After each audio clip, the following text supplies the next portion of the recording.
성도 여러분, 안녕하셨습니까? 하나님의 귀하신 은혜가 이 아침에 함께 하시기를 간절히 축원합니다. 만나야 아침 새벽 기도를 기도로 시작하겠습니다. 하늘에 계시는 사랑이 많으신 아버지 하나님, 이 아침에도 주님께서 베푸신 귀하신 은혜로 저에게 생명을 주셔서 감사합니다. 말씀을 통해서 다시 한번 주님의 귀하신 은혜와 저희를 향한 하나님의 귀한 뜻들을 깨닫게 하여 주시옵소서. 주께서 함께 이 시간 함께 하여 주실 줄 믿고 감사드리며 우리 주님 예수님의 이름으로 간절히 기도드리옵나이다. 아멘. 네, 오늘은 과정 제4과 됨과 행함에 대한 것입니다. 네, 기억조의 말씀 야고보서 1장 22절 너희는 말씀을 행하는 자가 되고 듣기만 하여 자신을 속이는 자가 되지 말라. 우리가 배워야 할 학습의 목표인데요. 깨닫기는 진정한 경건은 말씀을 듣기만 하는 것이 아니라 행하는 사람이 되는 것임을 깨닫는 것입니다. 느끼기는 율법의 저주에서 벗어나 온전한 율법을 행하는 자유를 누리는 것입니다. 우리는 율법주의자가 아니지요. 예수 그리스도의 십자가의 구원을 통해서 믿는 구원을 얻고 허락하신 율법을 기쁨 가운데 성령의 능력으로 행하는 삶을 사는 사람들입니다. 행하기입니다. 주님을 의지하여 말씀을 행하고 복음을 전하는 자가 되기로 결심하는 것이지요. 자, 우리 됨과 행함에 대한 부분을 우리가 함께 공부를 하겠는데요. 하나님과의 관계에서 보고 듣는 것만으로는 충분하지 않습니다. 보고 듣는 것 외에 무엇이 더 필요할까요? 그것은 우리의 삶 속에서 그리스도의 아름다운 품성이 드러나는 것이지요. 우리는 지적으로 하나님의 존재와 복음의 진리, 재림에 대해 확신할 수 있습니다. 그러나 그 모든 확신에도 우리는 우리를 그분의 손에 온전하게 맡길 준비가 부족할지도 모릅니다. 진정한 확신은 우리의 삶, 행동으로 나타나야 합니다. 이것은 야고보가 하나님의 말씀을 들을 뿐 아니라 행하는 그러한 사람이 되어야 한다고 하는 강조점, 그것이 중요하도 강조한 정확한 이유이기도 한 것입니다. 자, 이번 교과에서 우리는 은혜로 구원받은 자들에게 말씀을 행하는 자가 된다는 것의 의미가 무엇인지 살펴보려고 하는 것입니다. 자, 첫째 날 너희의 원수를 알라라는 것인데요. 우리가 그리스도인의 삶을 사는 데 있어서 정말 우리의 삶을 가로막고 있는 것이 무엇인지 알아야 합니다. 밑으로 교훈으로 내려가시면 우리는 자신의 진정한 영적 상태에 대해 철저하게 깨닫고 있어야 한다. 그렇지 않으면 왜곡된 자아상으로 자신을 속일 수가 있다. 우리가 정말 깨달아야 할 것은 우리 자신의 영적 상태라고 하는 것입니다. 야고보서 1장 23절로 24절에 누구든지 말씀을 듣고 행하지 아니하면 그는 거울로 자기의 생긴 얼굴을 보는 사람과 같아서 제 자신을 보고 가서 그 모습이 어떠했는지를 곧 잊어버리거니와. 우리는 사실 자기 자신을 잘 모를 때가 많습니다. 내가 어떠한 모습인지, 내가 어떤 문제에 봉착해 있는지, 내가 어떤 사람인지. 그래서 오늘 여기 있는 이 말씀처럼 우리가 자신에 대해서 너무나 자주 잊어버리는 경향이 있다고 하는 것입니다. 사실 우리에게 있어서 우리가 영적으로 사는 일에서 가장 큰 문제는 우리 자신입니다. 구원은 우리가 앞으로 어떤 사람이 될지 상상하기 전에 현재 우리가 정말 어떤 사람인지 알 때 시작되는 것입니다. 그래서 본질적으로 오늘 내가 갖고 있는 삶의 모습이 무엇인지 명확하게 깨닫는 일이 필요합니다. 나는 누구인가? 내가 어떤 모습을 갖고 있는가? 나는 어떤 사람인가? 이것을 정확하게 아는 일들이 필요한데요. 마태복음 19장 16절과 16절로 22절에 여기 그리고 또 26장 33절부터 나오는 말씀 가운데 여기 등장하는 두 사람의 실제 모습이 있습니다. 자, 이 사람들을 한번 비교해보면 첫 번째 사람은 젊은 부자입니다. 젊은 부자는 자신이 계명들을 잘 지키고 있는 줄 알았습니다. 베드로 역시 이 젊은이처럼 왜곡된 자아상, 자기에 대해서 잘못 알고 있는 것입니다. 자기 확신에 찬 나머지 그는 다른 사람이 넘어져 떠날지라도 자신은 차라리 죽을지언정 끝까지 충성하겠다고 이렇게 장담을 하지요. 그런데 이 두 사람 모두 자신의 진정한 영적 상태에 대해 스스로 속고 있었다는 사실입니다. 자신의 모습을 정확하게 보지 못하는 것입니다. 오늘 우리도 그럴 수 있습니다. 우리 자신에 대한 모습을 내가 가장 잘 모를 수가 있다고 하는 것입니다. 이런 모습이 바로 이 젊은 부자와 그 다음에 베드로의 모습이었습니다. 그러나 베드로는 마침내 회심합니다. 깨닫습니다. 자신이 어떤 모습의 사람이었는지 주님 앞에 고백하고 회개합니다. 그러나 젊은 목가는 그렇게 하지 않고 떠나버리는 것을 볼 수가 있습니다. 네, 오늘 여기서 가장 우리에게 있어서 우리의 영적인 삶을 가로막는 것이 내 자신이라는 사실을 우리는 깨달아 알아야 합니다. 자, 묵상입니다. 진정한 여러분의 모습은 무엇이라고 생각합니까? 한번 여러분들 살펴보시게 되길 바랍니다. 남을 탓하기보다 먼저 자기 자신의 모습을 명확하게 주님 안에서 주님의 말씀과 품성의 거울 속에 비춰보는 게 중요합니다. 정형은요, 조용히 자신의 정체를 바라보고 하나님께 그 모습을 정직하게 고백하라고 하는 것입니다. 한번 여러분의 모습을 여러분이 갖고 있는 삶의 모습들을 한번 여러분들이 적어보시길 바랍니다. 둘째 날입니다. 행하는 자가 됨. 밑으로 내려가시면 됨과 행함은 별개의 것이 아니라고 하는 것입니다. 우리는 자신의 힘이 아닌 성령의 도움을 받아 하나님이 주신 말씀을 행하는 사람이 되어야 한다고 하는 것입니다. 그렇습니다. 우리는 행하는 사람이 되어야 합니다. 이것은 행위로 말미암는 의의를 드러내겠다고 하는 것이 아니라 성령의 능력을 통하여 그리스도인답게 사는 것을 말하는 것입니다. 야고보 1장 22절에 너희는 말씀을 행하는 자가 되고 듣기만 하여 자신을 속이는 자가 되지 말라라고 말씀하고 있습니다. 야고보는 됨과 행함을 결합합니다.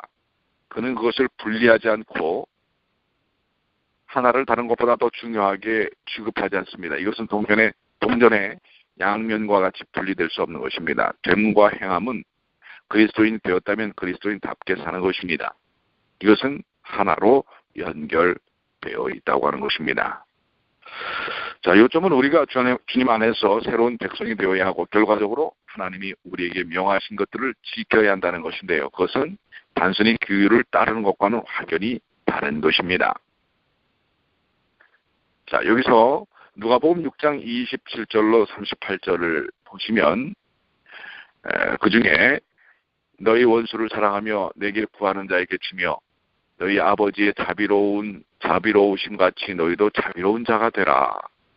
여기서 우리가 어떤 행동을 취해야 할 것을 이야기하고 있습니까? 이러한 내용이 불가능한 것처럼 혹시 들리지 않습니까? 우리 스스로 하려면 그렇습니다. 이와 같은 사람은 죄 많은 인간의 본성에 저절로 생기지 않습니다. 이는 예수님이 서로 다른 종류의 나무마다 다른 열매를 맺는다고 줄곧 말씀하신 이유입니다. 행하는 사람이 되기 위해 우리가 먼저 필요한 것은 무엇입니까? 그런 다음 우리는 어떤 행동을 선택하기를 원합니까?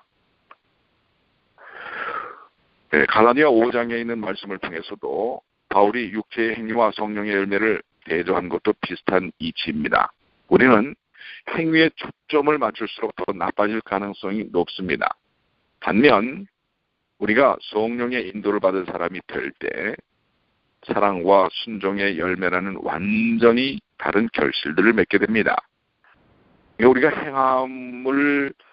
행하는 그런 그리스도인이 되기 위해서는 철저하게 성령께 내 자신을 맡기는 것입니다. 내 힘으로는 되지 않습니다. 성령께 맡길 때 그것이 가능한 능력과 힘이 부여된다는 사실을 기억하시길 바랍니다. 묵상입니다. 행하는 것과 되는 것 중에 여러분에게 부족한 것이 무엇입니까? 행하는 것이 부족합니까? 그리스도인이 된 것이 부족합니까?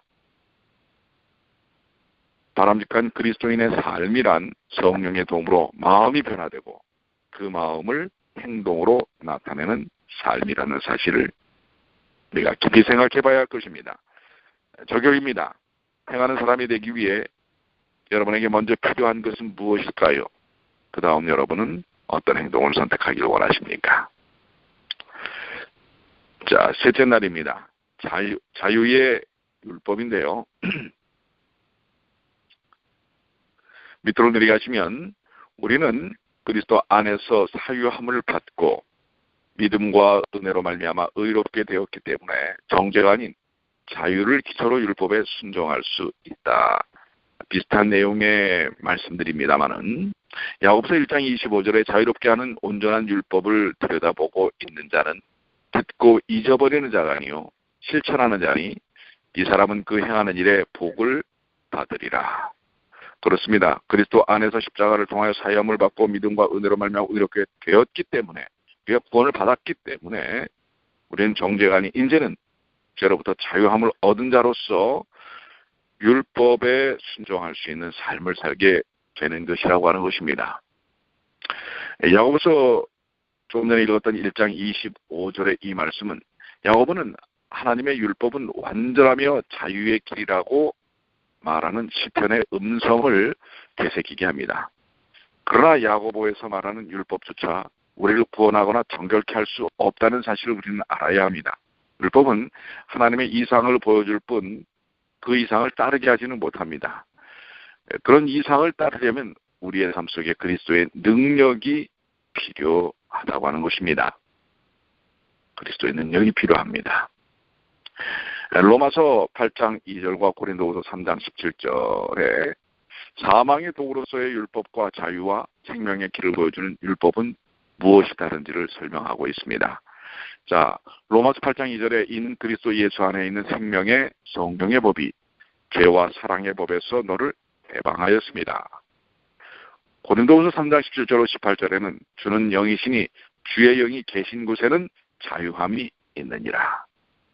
그렇습니다. 바울은 하나님 앞에서는 율법을 듣는 자가 의인이 아니오 오직 율법을 행하는 자라 의롭다 하심을 얻는다고 확언합니다. 그의 말처럼 우리는 우리의 마음속에 율법을 기록하시는 성령의 사역을 통해서만 율법을 행하는 자가 될 수 있다는 사실입니다. 우리가 마음에 기록된 율법에 순종할 때라야 율법은 비로소 자유의 율법이 될 수가 있는 것입니다. 그래서 자유의 율법입니다. 따라서 문제는 율법에 있는 것이 아니라 누구에게 있다고요? 우리 자신에게 있는 것입니다. 우리는 우리가 정말 어떤 사람인지 잊고 삽니다. 우리는 계속 구주를 필요로 하는 죄인입니다. 그리스도 밖에서 그리스도 밖에 있는 한 우리는 율법의 저주를 들을 뿐입니다. 그러나 그리스도 안에 있으면 우리는 그분 안에서 새롭게 된 사람이, 자유롭게 된 새로운 사람이 됩니다. 우리는 우리에게 내가 너희를 사랑한 것 같이 너희도 서로 사랑하라라는 율법을 말씀하시는 주님의 음성을 듣게 되고 그 음성을 따라 살게 되는 능력을 얻게 되는 것입니다. 묵상입니다. 자유롭게 하는 온전한 율법을 지키는 삶은 어떤 모습일까요? 한번 여러분들 깊이 묵상해 보시고요. 적용은 여러분이 지금까지 짐으로 생각했지만 자유 안에서 순종하기를 원하는 명령이 있다면 무엇입니까? 많이 있겠죠. 그것을 이제 짐이 아니라 성령의 인도하심과 그리스도의 십자가의 구원을 통한 자유케 하신 율법으로서 우리 삶 속에 어떻게 적용될 수 있는지 적용해 보시게 되길 바랍니다. 넷째 날, 유익인가 아니면 무익한가? 밑으로 내려가셔서 교훈을 보시면 진정한 신앙과 쓸모 있는 경건은 말이나 지적 확신뿐만 아니라 실제적인 사랑과 친절, 봉사의 행위와 태도로 구별된다고 하는 것입니다. 그러니까 진정한 신앙과 경건이라고 하는 것은 그냥 머리로만 아는 것이 아니라 우리의 삶 속에서 실질적으로 드러나는 것이라고 하는 것입니다. 야고보서 1장 26절로 27절에 누구든지 스스로 경건하다 생각하며 자기 혀를 재갈 물리지 아니하고 자기 마음을 속이면 이 사람의 경건은 헛것이라. 하나님 아버지 앞에서 정결하고 더러움이 없는 경건은 곧 고아와 과부를 그 환난 중에 돌보고 또 자기를 지켜 세속에 물들지 아니하는 그것이니라. 진정 우리가 경건한 삶이란 무엇인가라는 것입니다. 그것은 고아와 과부를 돌보고 어려운 사람들을 돌보고 세속의 유혹에서부터 우리가 물들지 않고 사는 것을 정당한 삶을 사는 것이라고 이야기하고 있습니다. 예수님과 야고보 그리고 바울도 이것을 강조하고 있듯이 유익한 그리스도인이 된다는 것은 중요한 문제입니다. 우리는 지금 작은 자를 사랑하고 시간을 들여 가장 쉽게 소외되는 이들을 찾아보고 친절을 보여줌으로써 이런 실질적인 방식을 통해 예수님의 사랑을 드러내고 예수님의 사랑의 통로가 됩니다. 어제 저녁에 제가 어느 분을 방문을 했는데 거기에 왔던 약사와 또 남편은 치과 의사인데요. 이분들은 1년에 일정 기간씩 헤이티나 또 어려운 지역에 가서 의료 선교 봉사를 한다고 하는 것입니다. 그동안 돈을 벌면 많이 벌겠지요. 그러나 그들은 어렵고 힘든 이들을 찾아서 꼭 그들의 휴가를 봉사하는 일에 사용하는 것을 보았습니다. 참 아름다운 일 아니겠습니까? 그러면 이런 나눔의 삶은 우리가 그리스도인의 삶을 실천하는 것은 그런 치과 의사나 약사만이 할 수 있는 것일까요? 그렇지 않지요. 오늘 우리가 그런 재능이나 또 기술이 없다 할지라도 우리는 다른 사람들을 위해서 봉사할 수 있는 것입니다. 그리스도인으로서의 삶을 실질적으로 보여줄 수 있습니다. 어르신들은 나는 나이가 먹어서 오히려 내가 지금 도움을 받아야지 누굴 도와주겠느냐 라고 생각하시겠지요? 네, 그렇지 않습니다. 우리는 죽는 날까지 예수님이 오시는 날까지 남을 위하여 봉사할 수 있는 삶을 살 수 있다는 사실을 기억해야 할 것입니다. 오늘 여러분이 사는 아파트에서 또 주변에 있는 사람들과 어떻게 주님의 사랑을 실천할 수 있는지 기억해 보시길 바랍니다. 그리고 찾아보시길 바랍니다. 그리스도께서 우리에게 맺히기를 원하시는 열매는 과연 어떤 열매일까요? 그리스도인의 삶 속에서 나타나야 할 경건이란 무엇일까요? 야고보서 1장 26절로 27절에 사용한 경건한이라는 단어는 현저하게 경건하다라는 의미입니다. 이것은 즉각적이고 가시적인 결과를 나타냅니다. 하나의 확실한 변화는 우리가 이 경건함이나 그리스도인다운 삶은 언어의 선택입니다. 우리가 계속해서 아침마다 잠언의 말씀을 공부하는데요. 이 잠언에서도 우리의 입과 혀를 얼마나 경건케 해야 할지를 이야기하고 있지 않습니까? 공허한 언사, 격한 어조와 몸짓을 사용하는 대신 우리는 우리의 대화가 다른 사람에게 미칠 영향에 더욱 민감하게 생각해야 할 것입니다. 우리는 우리의 혀에 둘레를 씌워야 합니다. 그래야 혀가 길들여지지 않는 말처럼 우리보다 앞서 맹렬하게 거세게 날뛰지 않습니다. 우리는 여러 가지 다른 사람들을 위한 봉사도 중요합니다. 그러나 그 이전에 여러분이 말 한마디 던지는 것이 얼마나 많은 사람들에게 행복이 될 수 있는지 또 상처가 될 수 있는지 생각해 볼 필요가 있습니다. 그렇기 때문에 우리의 삶이 그리스도인의 삶이 내가 유익한 사람인가 무익한 사람인가 여러분의 신앙적 패턴이 어떤 것인지 생각해 봐야 할 것입니다. 목사입니다. 여러분의 신앙은 얼마나 쓸모가 있을까요? 그것을 다른 사람이 평가할 수 없습니다. 그러나 여러분 자신은 성령의 인도하심 속에서 내가 쓸모있는 신앙인가 아닌가를 여러분 스스로 깨달을 수 있을 것입니다. 오늘 이 말씀을 통해서 다시 한번 깊이 묵상해 보시길 바라고요. 적용입니다. 자신이 그리스도인으로서 얼마나 봉사와 섬김의 삶을 실천하는지 돌아보십시오. 그저 나는 봉사를 받을 사람이다 이렇게 생각하지 마시고 그리스도인은 봉사하는 사람입니다. 그게 살 의미가 있고 존재의 가치가 있는 것입니다. 오늘 다른 사람을 위해서 어떻게 내가 봉사할 수 있을지 찾는 귀한 시간이 되시길 바랍니다. 자, 우리 다섯째 날 세상과 다른입니다. 밑으로 내려가시면 교훈은 경건을 얻는 길은 세상을 등지는 것이 아니라 자신의 부족을 알고 주님께 나아가면서 더 열심히 세상의 복음을 전하는 것입니다. 우리는 세상과 다르다고 해서 세상을 도외시하고 세상과 완전히 격리되어서 사는 폐쇄적인 수도원적 삶을 사는 사람들이 아닙니다. 우리는 세상과 다르지만 세상을 변화시킬 수 있는 사람이요 세상에 유익한 사람이 되어야 한다는 사실입니다. 다시 한번 야고보서 1장 27절을 보면 하나님 아버지 앞에서 정결하고 더러움이 없는 경건은 곧 고아와 과부를 그 환난 중에 돌보고 또 자기를 지켜 세속에 물들지 아니하는 것이니라. 세속에 물들지 아니한다라는 말씀의 뜻이 무엇일까요? 그게 가능합니까? 우리는 가능한 한 많은 유혹들, 특히 저항하기 가장 어려운 유혹들을 피하기 위해 노력해야겠지만 우리의 문제와 약점들은 우리가 어디를 가든지 따라다니게 마련입니다. 죄의 문제는 외부 요인이 물론 많습니다. 그러나 외부 요인보다도 우리 내부, 즉 우리 마음의 요인이 더 크다고 하는 것입니다. 우리 마음이 바로 실제 선악의 대쟁투가 일어나는 것입니다.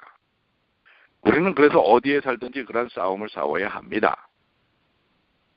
그런데 그 싸움의 승리의 비결은 무엇일까요? 그것은 바로 주님께 내 자신을 맡기고 성령께 여러분 자신을 맡기는 것입니다. 정로의 계단 64쪽에 보면 그대가 예수께로 더 가까이 갈수록 그대의 허물이 그대의 눈에 더 많이 드러나 보일 것이니 대개 이는 그대의 시력이 더욱 밝아져서 그대의 불완전한 것이 예수님의 완전하신 품성에 대조되어 더욱 뚜렷이 나타나 보이게 되는 까닭이다. 오히려 우리가 십자가에 가까이 가면 갈수록 내 죄가 더 극명하게 드러납니다. 그것은 그만큼 영성이 살아나기 때문에 그렇습니다. 그것을 두려워서 주님께 나아가는 일을 멈추지 마시길 바랍니다. 그만큼 우리 자신의 죄악적 모습이 드러난다면 그것은 바로 그리스도의 은혜와 능력을 통해 그 모든 것들이 치유되고 회복되고 또한 고쳐졌다는 사실을 이야기하기도 하는 것입니다. 오늘 우리가 세상과 다른 사람으로서 어찌 살아야 할지, 아니면 세상과 똑같은 인생으로 살 것인지, 아니면 그보다도 못한 인생을 살 것인지, 교회를 하나의 세상으로부터의 도피처로만 생각하지 마시고 자신의 죄악을 감추는 형식적인 그런 도피처로만 생각하지 마시고 우리 죄를 완전히 내려놓고 세상과는 다른 세상을 변화시킬 수 있는 영적 영향력을 가진 주님의 귀한 자녀들로서의 삶이 오늘 여러분과 저를 향한 주님의 뜻입니다. 묵상입니다. 여러분의 삶은 세상과 어떻게 연결되어 있습니까? 동시에 어떻게 구별되어 있습니까? 세상과 우리는 연결되어야 합니다. 그러나 세상과 구별되어야 합니다. 그 의미가 먼저 오늘 우리에게 깨닫게 하여 주셨습니다. 우리는 이제 그렇게 살아야 할 것입니다. 적용입니다. 여러분에게 삶을 세상으로부터 고립시키거나 또는 너무 세상을 따르는 문제가 있다면 우리는 어떤 해결책이 필요할까요? 이미 말씀을 통해 설명되어졌죠.